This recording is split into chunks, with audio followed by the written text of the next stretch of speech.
को भी ये भ्रम है और मेरे मन में भी ये आकलन है कि इतनी भीड़ में कविता नहीं होगी। अब आपके और मेरे कंधों पे ये जिम्मेदारी है कि इस मंच पर वसीम बरेलवी साहब बैठे हैं, मुनव्वर राना साहब बैठे हैं। आज ये मुशायरा या कवि सम्मेलन हम 100-125 रात पढ़ते हैं पूरी दुनिया में। मुझे सुबह 5 बजे जाना भी है बाहर और दुनिया भर में हम लोग पढ़ते हैं, याद नहीं रहता कि क्या है क्या नहीं। एक आध कोई मुशायरा अपने आप में नज़ीर बन जाता है, अपने आप में संस्मरण बन जाता है। तो बाराबंकी के बहुत प्यारे लोगों, हमारे नौजवान दोस्तों, मेरे भाइयों, अगर आज मैंने और आपने इस जिम्मेदारी को संभाल लिया, इस उत्तरदायित्व का अनुभव कर लिया कि मंच पर बैठे हुए हमारे दोनों बुजुर्गों को, मेरे घर के दोनों बड़ों को हम ये बात ज्ञापित करने में कामयाब रहे कि ये केवल शोर मचाने वाले युवा नहीं है। अगर अच्छे से बात की जाए, शायरी सुनाई जाए, कविता की बात हो, देश की बात हो, तो ये इसी प्रोग्राम को ऐतिहासिक भी बना सकते हैं। हम लोग इकट्ठे इसलिए हुए हैं, इतना बड़ा इंतजाम एक प्रोग्राम करने के लिए कितनी मेहनत होती है। परवेज साहब ने, मेरे दोस्त आफ्ताब भाई ने, हमने सबने इसलिए मेहनत की है कि कार्यक्रम हो सके। ये सब आपकी मोहब्बतें, आपका प्रेम है, युवाओं का प्यार है कि मुझे इस योग्य बनाया। मेरे पास जो कुछ भी है मैं आपको प्रस्तुत करता हूँ, बस इतना नोट करिएगा, इतना मन दीजिएगा कि मुझे भी याद रहे। कुमार बाराबंकी साहब का शेर है और मैंने उनके साथ एक बार शुरुआती दौर में मगर महोत्सव में उन्हें सुना था कि मैं अपने गीत गजलों से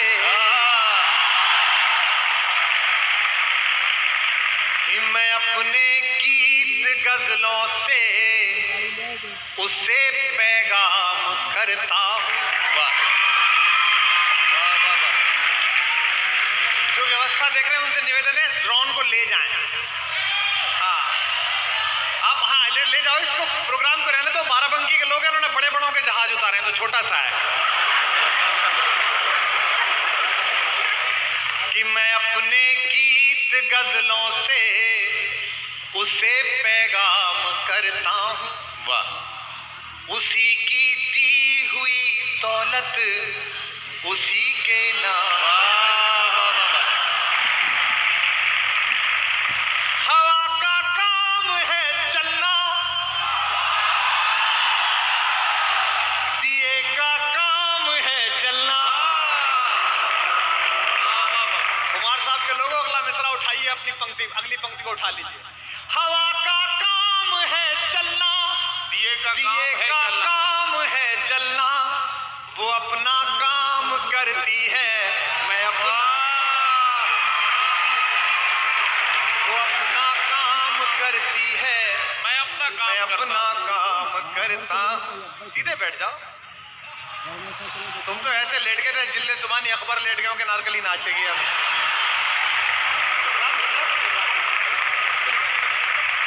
थोड़ा बहुत शब्द सीखा हूँ। ये उर्दू का मंच है, मुशायरा है। मैं यहाँ क्यों हूँ, लोग मुझसे पूछ सकते हैं, और इन दिनों जो हाल है उसमें तो जरूर ही पूछ सकते हैं। मैं 4 पंक्ति बताता हूँ कि मैं यहाँ क्यों हूँ, और आप मेरा स्वागत अभी ठीक से कर नहीं पाए शायद इन 4 पंक्तियों पे सुन। ये उर्दू बाज़्म है और मैं तो हिंदी माँ का जाया हूँ। ये उर्दू बाज़्म है और मैं तो हिंदी माँ का जाया हूँ। ज़बाने मुल्क की पहने हैं, ये पैगाम लाया।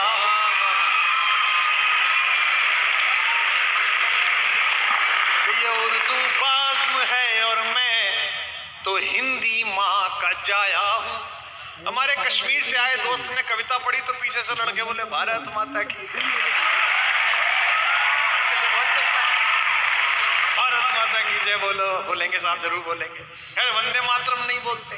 मैंने बहुत पहले किसी प्रोग्राम में कहा था, ये सब नारों के सहारे हिंदुस्तान की मिट्टी से मोहब्बत का आकलन बंद करिए। और आप किन से कहते हो वंदे मातरम बोलिए। मैं हिंदू हूं, जिस दिन पृथ्वी छोड़ूंगा उस दिन जला दिया जाऊंगा और एक मुट्ठी राख में तब्दील हो जाऊंगा, शायद गंगा या किसी नदी में विलीन कर दिया जाऊंगा। लेकिन मेरे साथ पैदा होने वाला, मेरे साथ खेलने वाला मेरा दोस्त रऊफ, या मेरे साथ रहने वाले मेरे दोनों दोस्त फरहान और आफ्ताब, ये जब पृथ्वी छोड़ेंगे तो भारत माता इन्हें अपने हाथों में लेकर हश्र के दिन का इंतजार करेगी।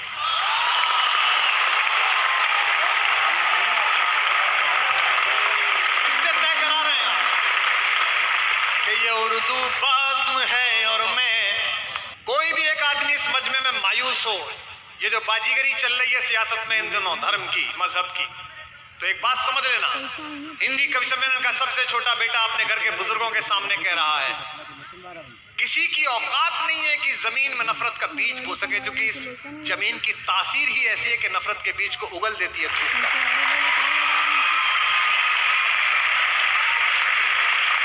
और हमसे नारे मत लगवाइए, किसी से नारे मत लगवाइए, अंदर से आवाज आएगी तो नारा प्राण के अंदर गूंजेगा।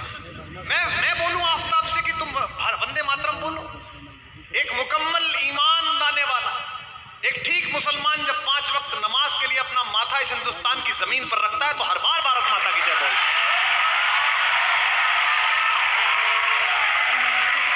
तब पढ़ रहा कि ये उर्दू बाज़्म है और मैं, ये कवि सम्मेलन है, ये मुशायरा है, यहां बड़ों के पैर छुए जाते हैं, उन्हें मार्गदर्शक मंडल में नहीं डाला जाता।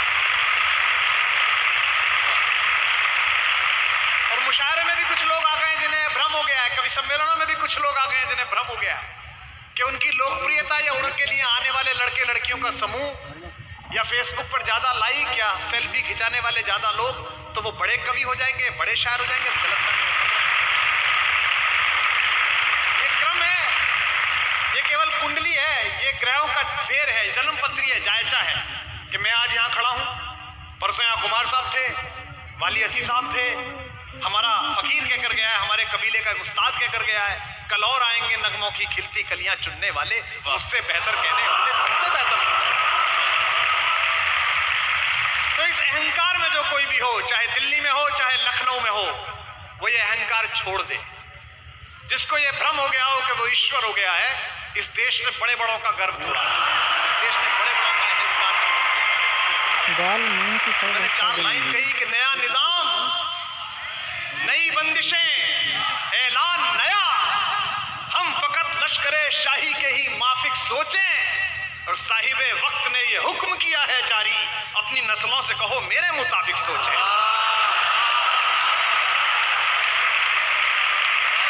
कि ये उर्दू बाज़्म है, और मायूस मत होइए कभी भी, ये 4 साल 5 साल 10 साल की सरकारें हैं, ये आती जाती रहेंगी, ये मंच सदा सुहागन रहेंगे। यहाँ कुमार साहब बैठते थे, यहाँ कभी कुमार साहब बैठते थे, झूम के गाते थे, नहारा है इश्क ना है दुनिया थकी है, दिया जल रहा है हवा चल रही है। आज हम हैं, कल कोई और आएगा। तब कहता हूं कि ये उर्दू बाज़्म है और मैं तो हिंदी माँ का जाया हूं। बाराबंकी वालों, ज़बाने मुल्क की बहने हैं, ये पैगाम लाया हूं, मुझे दुगनी मोहब्बत से सुनो उर्दू ज़बान वालों। और अगली पंक्ति में मेरा स्वागत करना चाहते हो तो लखनऊ वालों को खबर हो जाए कि सांझी विरासत ने हिंदी के कवि का स्वागत किया। ये छत जैसी भी पढ़वाई हो गोप साहब ने, हिलनी चाहिए। मुझे दुगनी मोहब्बत से सुनो उर्दू ज़बान वालों, मैं अपनी माँ का बेटा हूँ, मैं घर मौसी के आया।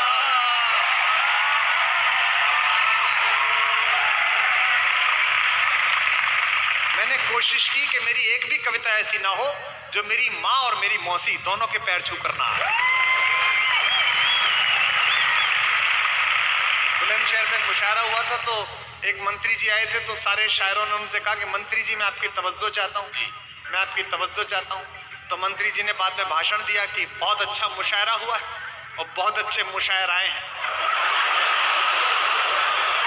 और कई मुशायर ने हमसे तवज्जो मांगी, तो हम लखनऊ जाके मुख्यमंत्री जी से बात करेंगे और कोशिश करेंगे हर मुशायर को एक एक तवज्जो दिलाई जा सके। ये कमिश्नर साहब बहुत प्यारे आदमी हैं और ये गाते बहुत अच्छा है। हाँ, मतलब कि कभी ने सुनिएगा बुलाकर, या जब रिटायर हो जाए तब क्या करेंगे उसके बाद, यही काम है। तो कि ताल को, अभी मैं कल भोपाल में था, वहाँ जो डीजी पुलिस था उसने भी कविता सुनाई, जो दरोगा था उसने भी कविता सुनाई।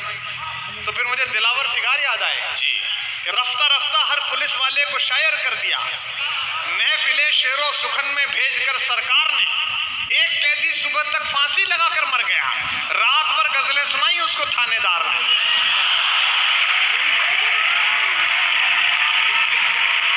लड़कों का दर्द अलग है, जवान लड़के बैठे हैं। नई सरकार उत्तर प्रदेश में आ गई। लखनऊ में रोमियो स्क्वाड पुलिसकर्मी भी बैठे हैं। आज सारी कप्तान साहब भी आए हुए थे और तमाम अधिकारी लोग बैठे हैं। मैंने कहा भी मुख्यमंत्री जी से, मैंने कहा साहब मोहब्बत का शहर है लखनऊ, ये क्या आप मोहब्बत पे इतनी पाबंदी? बोले देखिए साहब, मोदी जी ने कहा था ना खाऊंगा ना खाने दूंगा।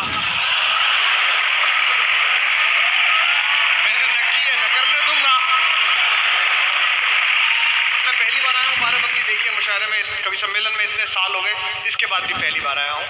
तो सुनिएगा कि कोई दीवाना कहता है कि कोई